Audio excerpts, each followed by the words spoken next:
어제 한 분이 얘기한 것이 생각이 납니다.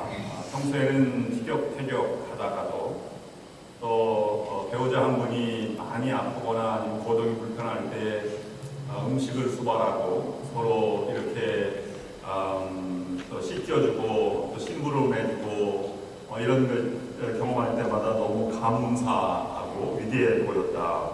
이런 얘기를 들었습니다. 옆에 분들과 인사할 때 이렇게 인사하시길 바랍니다. 당신은 내가 만난 사람 중에 최고입니다. 이렇게 한번 인사를 해보시길 바랍니다.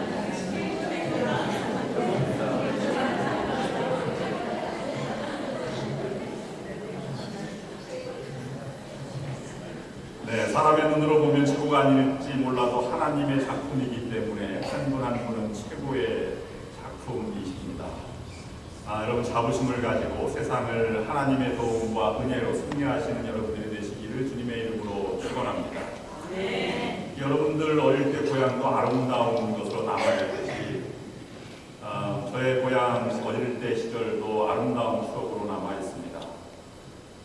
저는 전기가 중학교 2학년 때 들어온 마을이었으니까 뭐 그렇게 발달한 지역은 아니었습니다. 초가집이 일반적이었고 저희 집도 초가집이었고 흙담으로 이루어졌는데 흙담 안에는 과실나무가 많이 있었습니다. 앵두나무 12그루가 있었고요. 그 다음에 천도복숭아나무 5그루의 감나무, 그 다음에 2그루의 큰 은행나무가 있었습니다. 그 다음에 앞에는 대추나무 4그루가 있어서 그리고 또 청중나무라고 뭐 사투리인지 몰라도 그 나무를 두름 시절에 따서 먹은 적도 있습니다. 어머님이 또 그 뒷뜰에 넘어서 길 넘어서 뒷동산에 심어놓은 나무는 키위나무 한 50여 그루, 50여 그루, 그 다음에 산마, 그 다음에 매실나무 등등이 가득이 있었습니다. 그런 곳에 뛰어놀고 이렇게 하던 시절이 아름다운 추억으로 여러분들과 같이 남아 있습니다. 그런데 왜 그럴까를 생각을 해보았습니다. 왜 어릴 때 시절은 아름다웠고 행복했는데 지금은 그런 행복이 사라졌을까? 왜 불평만 많고 어려움만 많이 있다고 생각이 들까 하는 생각을 해보았습니다. 그것은 한마디로 말씀드리면 그때의 어릴 때 시절은 그 삶의 전부가 그곳이었기 때문에 다른 곳을 경험하기 이전에 세계였기 때문에 아름다움이 남아있을 수 있다 하는 생각을 해보았습니다. 두 가지를 제가 생각해 보았는데요. 어제 새벽에 묵상할 때 나눴던 말씀입니다. 첫 번째는 어릴 때는 자기가 선택한 부분이 없습니다. 부모님을 선택할 수 없고 또 부모님 이전 대대로 내려오던 집이나 아니면 그 뜰이나 이런 것을 선택할 수 없이 주어진 환경에 따라 살아가는 존재였습니다. 즉 하나님이 부여해 주시는 것은 아름답다 하는 생각을 먼저 해보았습니다. 내가 인생을 살아와 보니까 지금 내가 선택해서 살아온 것 같지만 되돌아보면 하나님이 나를 인도해 주신 것이 얼마나 완벽하고 아름다운지를 고백하지 않을 수 없습니다. 그렇습니다. 하나님이 우리를 인도해 가시는 분이십니다. 하나님이 가정도 꾸미게 해주시고 또 자녀들도 허락해 주셨고 또 환경도 허락해 주셨고 교회와 주변 사람들도 허락해 주셔서 우리가 이렇게 살아가게 되었습니다. 그런 내가 나를 이끌어가는 것보다 불안한 내가 나를 이끌어가는 것보다 하나님이 나를 이끌어가시니 얼마나 완벽하겠습니까? 그 하나님이 주시는 것으로 만족한 삶, 그것이 우리는 행복이다. 그것이 하나님이 주시는 평강이다라고 생각을 해보게 됩니다. 근데 다시 좀 커서 그 집을 방문해 보니까요.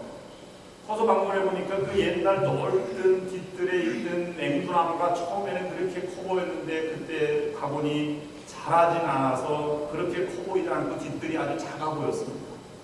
왜 그럴까? 제가 그만큼 큰 것도 있겠고 밖에 나가서 더 큰 나무들을 경험해 보니까 집에 있는 것이 작아 보이기도 하였던 것 같습니다. 그것은 다른 말로 또 한 가지 생각을 해볼 수 있는 것은 세상 것으로는 진정한 만족을 경험할 수 없다는 것입니다. 세상 것이 아무리 크고 아름다워도 세상 것으로 내 영혼을 만족할 수 없고 나를 만족할 수 없습니다. 왜 그렇습니까? 나는 내 목숨은 세상이 담기에는 너무 크기 때문입니다. 그래서 천하를 얻고도 목숨을 잃으면 천하보다 귀한 것이 사람의 목숨이기 때문입니다. 여러분, 아무리 좋은 차와 여러분 목숨과 바꿀 수 없는 것입니다. 아무리 큰 집도 살다 보면 작아지는 것입니다. 그것이 내가 그것보다 큰 존재이기 때문입니다. 그러므로 하나님의 자녀들은 하나님만큼 큰 세계를 살아가는 사람이기 때문에 세상 것으로 담아둘 수 없습니다. 고등학교 졸업받고 초가집이 헐리고 그 다음에 그 뒤에 양옥집을 지었는데, 양옥집을 지었을 때 여러분 느낌을 기억하시겠죠? 상상하시겠죠? 전기가 중학교 2학년 들어왔으니까 호롱불로 살다가 그 다음에 책상 없이 상을 펴놓고 공부하고 재봉틀을 해서 공부할 때도 있었는데요. 양옥집을 세우고 내 집을 마련하고 또 전기불 아래 공부한다는 것은 굉장히 큰 영광이었고 기쁨이었습니다. 살다 보니까 그것도 별로더라고요. 왜냐하면 더 좋은 집들이 보이고 하니까 그게 작아집니다. 맨 처음엔 좋았죠. 그 첫날 누워서 이렇게 천장을 보니까 벽지도 새롭죠. 바다 보니까 보일러가 들어오죠. 책상이 있죠. 아름다웠습니다. 근데 여러분, 그 아름다운 것도 한두 이틀이지 일주일 동안 내내 너무 좋다, 하늘만 쳐다보고 공부도 안 하고 이렇게 있으면 엄마가 이상하게 볼 거 아닙니까? 한 달 내내 너무 좋다 이렇게 얘기하면 아마 어딘가 어머님이 되어가실 것입니다. 사람이 이렇게 새 것이 아무리 좋아도 세상 것으로 담을 수 없는 귀한 가치가 있습니다. 그것이 우리들의 삶의 모습입니다. 우리는 변해가는데요, 진리도 가치도 변해가고 있습니다. 옛날에는 배가 불뚝한 사람이 사장님의 모습이라고 했지만 요즘은 배가 물쑥 너무 크게 나오면 자기 관리하지 못하는 게으른 사람으로 취급하고, 또 비만이라고 하는 것도 자기 관리를 못하는 것으로 정신적인 문제가 있다 이렇게도 얘기하는 차원이고, 건강보험도 비만에 적용해야 된다 하는 것을 보면 세상이 많이 가치가 변해가고 있는 것입니다. 잘 먹지 못한 시대에는 잘 먹는 것 하나가 소원이었지만 잘 먹는 사람에게 있어서는 소원이 따로 있다는 사실을 우리가 잊고 살아갈 때가 많이 있습니다. 결국은 행복은 무엇을 갖고 어떤 것을 추구해 나가는 것보다는 행복은 하나님과 더불어 살아갈 때 진정한 행복이 있다고 하는 것을 잊고 살아갈 때가 너무 많이 있다고 하는 것입니다. 시편 65편 4절 말씀에는 이렇게 기록하고 있습니다. 주께서 택하시고 가까이 오게 하사 주의 뜰에 살게 하신 사람은 복이 있나이다. 우리가 주의 집 주의 성전의 아름다움으로 만족하리이다.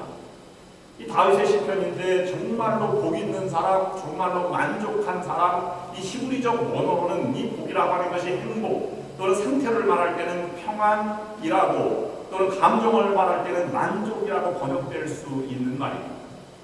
이 다윗은 고백하기를 그런 주의 뜰에 거하는 자라고 하는 표현은 에덴 동산을 가르쳐 말하는 것입니다. 에덴 동산에서는 주님과 더불어 하나님과 더불어 살아가는 시대였습니다. 그것이 진정한 복이고 진정한 평안이고 진정한 만족이라고 고백하고 있는 것입니다. 또 한 가지는 그런 타락 이후에 하나님께서는 성막을 허락해 주셨고, 또 성막 가운데 하나님을 만나 계시고 지성소에서 하나님을 만났고, 또는 가나안 정착하고부터는 솔로몬의 성전에서 하나님을 만났습니다. 주의 성전의 아름다움, 주의 집 성전의 아름다움으로 만족합니다. 하나님이 계시고 하나님을 만나주시는 것으로 만족하겠습니다 라고 하는 것이 다윗의 고백인 것입니다.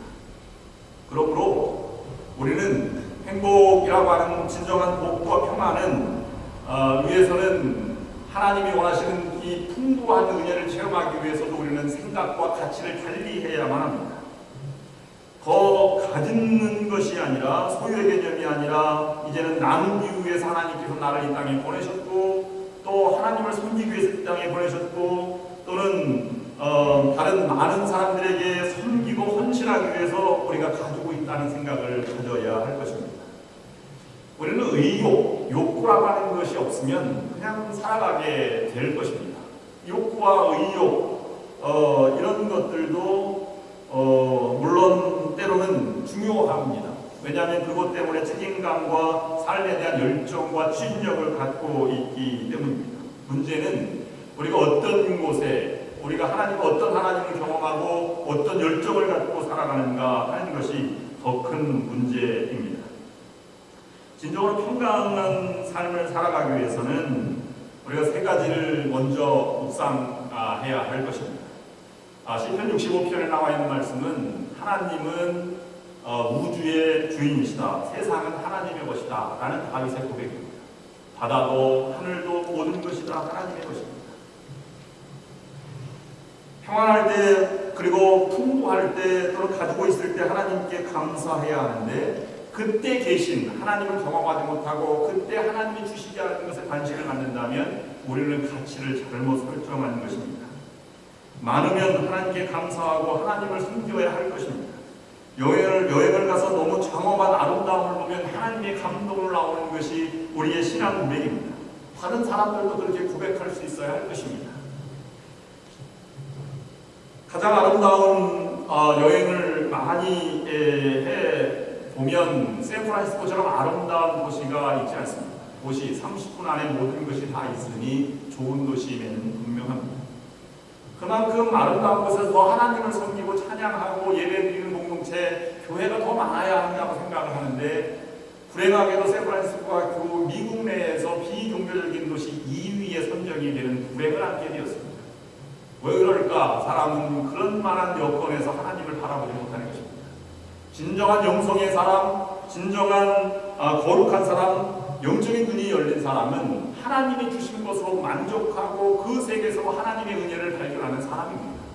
여러분들이 그런 사람이 될 수 있기를 주님의 이름으로 축원합니다. 그럼 더 큰 하나님의 은혜를 체험하고 더 놀라운 신비를 체험하며 살아가게 될 것입니다. 두 번째는 하나님의 세상의 모든 것도 하나님의 것이지만 그 세상의 모든 것이 아니라 하나님은 나의 소유도 하나님의 것으로 인정하는 것이 시편의 고백입니다. 사람들은 많은 소유를 목표로 삼고 살아갑니다. 그러나 모든 소유가 하나님의 선물임을 아는 것이 진정한 성공이라 그렇게 말할 수 있습니다. 재능도 하나님께 임시로 빌려온 것에 불과한 것입니다. 언젠가 하나님이 거두어 가시면 오늘 장로님이 기도하신 것처럼 우리는 하나님의 앞에 설 수밖에 없는 존재가 되는 것입니다. 욥과 사도 바울은 하나님의 것을 풍부할 때도 인정하였고 낮을 때도 인정하였습니다. 그래서 이 욥은 여호와의 이름이 찬송받으실지니이다. 또 내가 적신이 모태에서 나왔사온즉 또 적신이 그리로 돌아가올지라 이렇게 고백을 했습니다. 주신 자도 여호와시요 취하신 자도 여호와시다. 사도 바울은 내가 비천에 처할 줄도 알고 풍부에 처할 줄도 알아 모든 일에 배부르며 배고픔과 풍부와 궁핍에도 일체의 비결을 배웠다. 하나님의 관심은 내가 얼마만큼 소유가 있는 것이 아니라 내 소유를 어떻게 사용하고 어떤 관점으로 바라보느냐. 하나님 것을 인정하고 하나님의 것으로 쓰는 것이 하나님이 바라보는 관점입니다. 우리가 11조 예물을 드립니다마는 11조 예물의 의미는 무엇입니까? 모든 나의 삶의 여건이 하나님의 것입니다.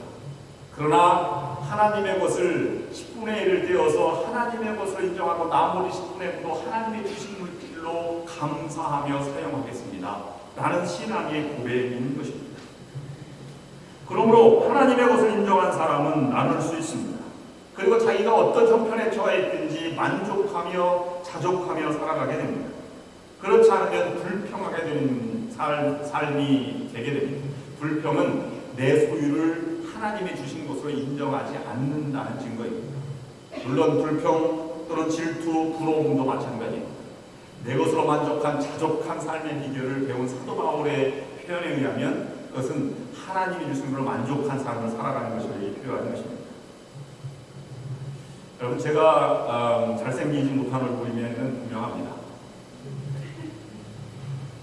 저도 객관적으로 인정을 합니다. 근데 저는 면도할 때마다 가끔 감동을 해요.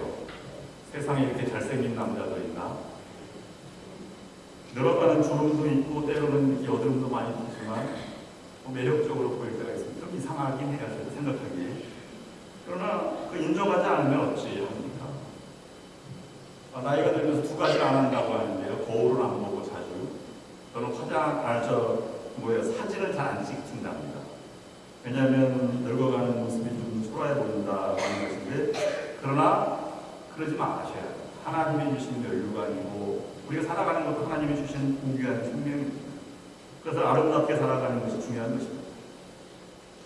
어려울 때 이런 기도가 나올 때가 있습니다. 하나님 감사합니다. 이만큼 어려움 주시니 얼마나 감사합니다. 내가 저지른 죄에 비하면 나는 죽어 마땅한 존재임에도 불구하고 이 정도 주신 것 정말로 감사합니다. 하나님께 그렇게 고백합니다. 그러면 이겨나갈 힘도 주시고 또 마음의 평안도 허락해 주십니다.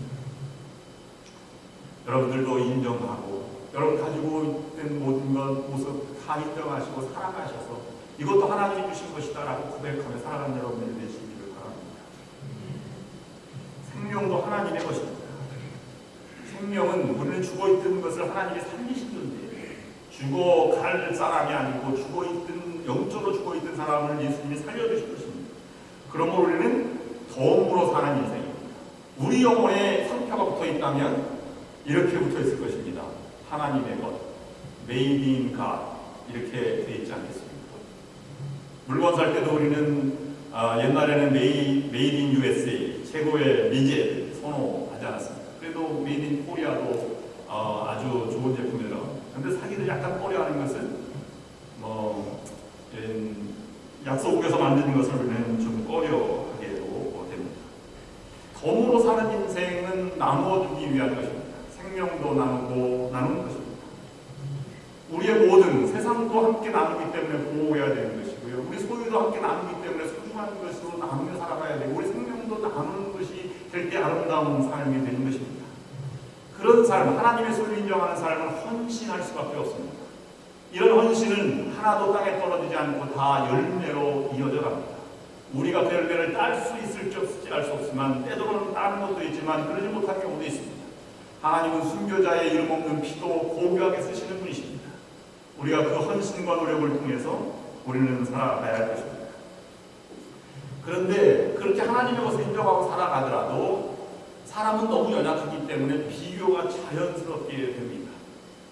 비교하는 것이 어떻게 비교가 되는데 안 될 수 있겠습니까?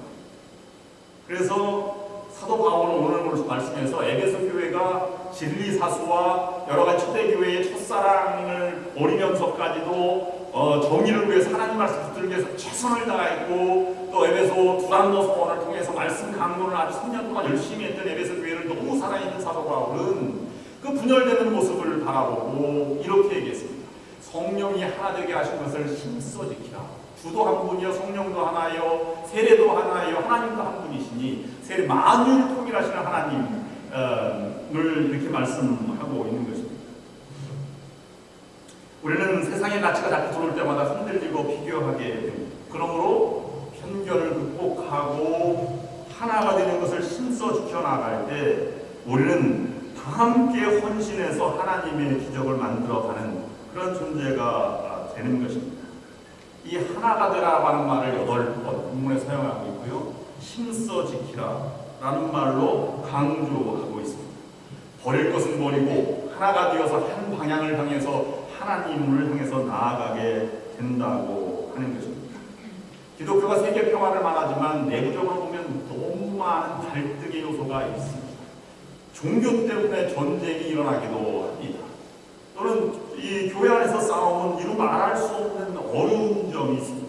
그래서 세상 법적으로 나아가는 것이 해결되지 않는 그런 끊임없는 갈등이 되기도 하는 것입니다. 우리 연합감리교회 아닙니다만 한국감리교회가 감독회장이 없습니다.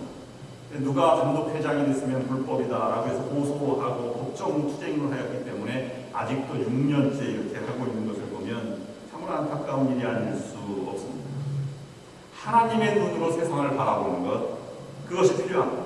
그것을 우리는 믿음이라고 얘기하고 있는 것입니다. 여기서 우리는 한 믿음이라고 볼 수 있는데 한 믿음이라고 하는 것은 한 분만 바라보는 것입니다. 다른 것 바라보는 것이 아닙니다. 다윗이 고백했듯이 세상도 하나님의 것, 내 소유도 하나님의 것, 내 생명도 하나님의 것이라면 우리는 하나님의 것이면 하나님의 소유입니다. 하나님이 전부가 되어야 하는데 하나님만 바라보는 것입니다.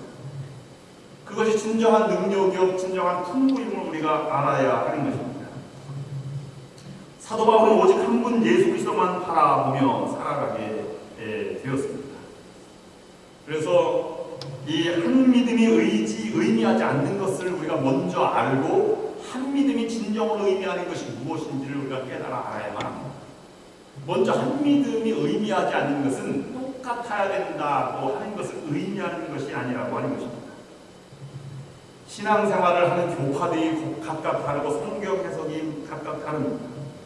어떤 사람은 모세오경이 모세가 죽음을 기록했기 때문에 모세가 쓰지 않았다 이렇게 얘기하는 사람도 있고 모세가 썼다고 하는 얘기도 있습니다. 우리가 지키는 2014년이 예수의 탄생 연도가 BC 4년에 예수님이 탄생하였기 때문에 주후 2014년이 틀리다 이렇게 얘기하는 사람도 있고 그대로 지켜야 한다는 사람도 있습니다. 또는 성령 세례는 세례받을 때 한 번에 임한다고 해석하는 사람이 있고 아니다 세례받은 이후에 2차적으로 임하는 것이 성령 세례다 라고 하는 그런 이 순복음 펜타코스탈리즘에서 해석하는 사람들도 있습니다.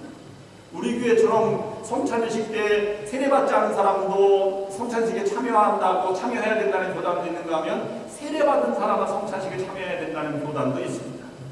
어떤 교단은 유아 세례를 인정하는 교단이 있고 어떤 교회는 인정하지 않는 교단도 있습니다. 한 믿음은 그 차이를 하나가 되어야 한다 이렇게 한 교단이 되어야 한다고 말하는 것이 아닙니다. 다양성을 인정하는 것이 중요한 것입니다. 어떤 것이든 하나님이 쓰시고자 하는 일에 하나님이 주인이시면 쓰시는 일에 우리가 토기장이가 지능을 다루듯이 우리가 그렇게 쓰임받는 그런 존재가 되어야 하는 것입니다. 이것도 각각 다른 취향이 있을 수 있습니다. 어떤 사람은 은사를 중시하는 경향이 있고 어떤 사람은 은사보다는 이 성경 말씀을 더 중요히 생각하는 사람이 있습니다. 어떤 사람은 체험을 강조하는 반면 어떤 사람은 성화와 삶의 열매들, 인격을 강조하는 경우도 있습니다. 어떤 사람은 기도에 깊이 빠져들려고 하고 어떤 사람은 성경 공부에 빠져들려고도 합니다. 어떤 사람은 사회 정의가 필요하다. 기독교가 바로 사회 정의를 바로 잡아야 된다는 것도 있지만 어떤 사람은 기독교가 선교해야 되고 복음 전파해야 된다. 이렇게 장점을 주는 경우도 있습니다. 그 모든 것을 하나님이 쓰시는 대로 내두고 인정하고 하나님의 사역을 최선을 다하는 것이 하나됨이 의미하지 않는 같아지지 않아야 한다는 것을 우리에게 말씀하고 있는 것입니다. 어떤 사람은 써서 기도하는 것이 좋다. 어떤 사람은 하나님이 은혜를 받고 기도하는 것이 좋다. 이렇게 얘기하는 사람도 많이 있습니다. 저는 써서 기도도 하고 써서 설교도 준비합니다. 전에 교회에 있을 때는 우리 교회는 다 써서 기도하시지만 전에 기도했을 때는 제가 써서 기도합니다 그랬더니 교인 몇 명이 저에게 문의 왔습니다. 목사님 써서 기도하는 것은 하나님 은혜를 받지 않는 거기 때문에 기도가 아니지 않습니까? 그렇게 얘기를 해왔습니다. 왜 그렇게 생각하십니까? 얘기했더니 써서 기도하는 건 읽는 것 같은 느낌이 들었어요. 아니 그러면 권사님 쓸 때는 하나님이 역사하지 않습니까? 이렇게 얘기를 했습니다. 이런 어려운 점도 많이 있습니다. 여러분 써서 기도하는 것이 아주 공중기도할 때 특별히 중요합니다. 공중기도할 때 보통은 3분 정도 기도하시라 이렇게 안내를 해드립니다. 근데 써서 기도하지 않고는 뭐 얼마나 시간 되는지 알 수가 없어요. 그러니까 오래될 수도 있습니다. 전에 교회에서 최고 기록은 40분 공중기도하신 권사님이 계셨습니다. 근데 그 권사님만 단상에 올라가서 기도 시간만 되면 모두가 긴장을 합니다. 언제 끝나냐. 때로는 25분도 되고 그래서 제가 기도에 명단을 뺐습니다. 권사님 죄송합니다만 빼야 되겠습니다. 그랬더니 아니 어떻게 기도 시간이 지나가는지 모르는데 어떻게 그렇게 짧게 합니까? 권사님만 못 느끼지 다 느낍니다. 이렇게 얘기를 말씀을 드렸습니다. 나중에 5분 안쪽으로 끝내십시오. 그래서 다시 이렇게 해서 했습니다. 어떤 작은 교회에서 목사님이 휴가를 가서 목사님이 이제 장로님이 기도 시간인데 장로님이 기도를 했대요. 기도가 창세기에 천지를 창조하신 하나님부터 뭐 바벨탑 사건의 범죄, 그 다음에 노아의 홍수, 그 다음에 다윗, 뭐 이렇게 얘기하더니 사무엘, 호로, 예수님의 십자가, 죽음, 부활 이렇게 막 성경 전체를 얘기했습니다. 끝나고 났더니 45분이 지났습니다. 그래서 눈을 딱 떴더니 한 사람도 없습니다. 갈 수 없는 나갈 수 없는 목사님과 그 다음에 목사님 사모님만 앞에 앉아있습니다. 장모님 물었습니다. 모두들 어디 갔습니까? 목사님이 대답했습니다. 장모님 기도할 때 노아의 홍수 때 다 떠내려갔습니다. 예배 형태도 다를 수 있습니다. 우리 교회가 여러 사역도 많이 합니다. 여성교회도 활동적이고, 그리고 실버 사역도 아니면 각자 부서들마다 열심을 다합니다. 그런 곳에 열심을 다하는 것이 모여서 한 교회가 되는 것입니다. 소그룹이 강한 영성이 있으면 그 교회가 살아나는 것입니다. 그러나 전체가 다 살아나는 것 때문에 소그룹이 살아나는 것보다 소그룹의 영향력이 더 큰 것입니다. 그 사역에 진정한 의미가 있다면 그것이 우리 교회의 힘이 되는 것입니다. 한 믿음은 그러므로 대상이 중요한 것입니다. 대상이 누구이냐가 따라서 한 믿음이 중요한 것입니다. 우리가 그리스도 예수를 우리의 구주로 고백하는 것이면 그것이면 우리가 충분한 것입니다. 그것이 곧 한 믿음을 오늘 의미하는 사도 바울의 진정한 의미입니다. 한 주, 한 믿음, 한 예수 그리스도, 이것이 우리에게 아주 중요한 것입니다. 교리는 조금씩 달라도, 믿음의 모습은 조금씩 달라도 판단하지 않고 선입견을 가지 않고 그 나름대로 하나님의 걸작품을 인정하고 내 손에서 최선을 다하는 것이 아주 중요한 것입니다. 그런 것 속에서 우리는 진정으로 한 그런 삶을 살아가는 것이 중요한 것입니다. 교회가 가장 많은 것이 습관과 관습입니다. 내가 가지고 있는 선입견을 경험이라고 하는 것 때문에 버리기가 어렵습니다. 또는 오래 접습해왔기 때문에 한국 사람이 김치를 좋아하는 것처럼 그 습관이라고 하는 것이 우리의 몸에 배어 있습니다. 그것 때문에 판단을 하게 되는 것입니다. 그래서 그 대화법에는 내가 잘못했어, 당신이 잘못이야 라고 말하는 것보다는 그러나 그것을 발잡히 들여서 나는 당신이 그렇게 하는 것이 싫어, 나는 그것이 좀 나의 마음에 꺼려, 이렇게 얘기하는 그런 방법이 더 좋다고 얘기를 합니다. 상대방을 판단하는 것이 아니라 내가 나를 판단해서 그렇게 알려주는 것이 필요하다고 합니다. 앞으로 여러분들 당신이 그러면 안 돼 이렇게 하지 말고 나는 그런 모습이 좀 안 어울려 이렇게 얘기를 하시기를 바랍니다. 요즘 축구가 오늘 12시부터 있다고 하는데요. 여자들이 싫어하는 세 가지가 있답니다. 무엇입니까? 군대 이야기 첫 번째요. 두 번째는 축구 이야기. 세 번째는 군대에서 축구한 이야기. 이게 제일 싫어한답니다. 남자들이 싫어하는 아내로부터 가장 듣기 싫어하는 말이 있습니다. 3위가 뭔지 아십니까? 지금까지 도대체 해준 게 뭐 있어? 2위는 내가 진짜 미쳐 못 살아, 이 말이에요. 대망의 1위는 옆집 철수 아빠는 이런 말입니다. 어느 아내가 남편에게 불평을 들어왔습니다. 옆집 철수 아빠가 철수 엄마 만났는데 외국 갔다 와서 화장품 사왔대, 이렇게 얘기했습니다. 남편은 그 말을 듣고 얼굴이 일그러지지 않고 이렇게 얘기했습니다. 미소를 지으며 이렇게 웃고 있었습니다. 아내가 너무 분이 터져가지고 왜 아무 말도 안 해? 이렇게 얘기했더니 그 아빠가 이렇게 얘기했습니다. 옆집 철수 엄마는 참 안 됐네. 당신처럼 예뻤으면 화장품 필요 없을 텐데. 아내는 그게 빈말인 줄 알면서도 그렇게 봐주는 남편이 고마웠습니다. 흠을 보자면 하나님 없습니다.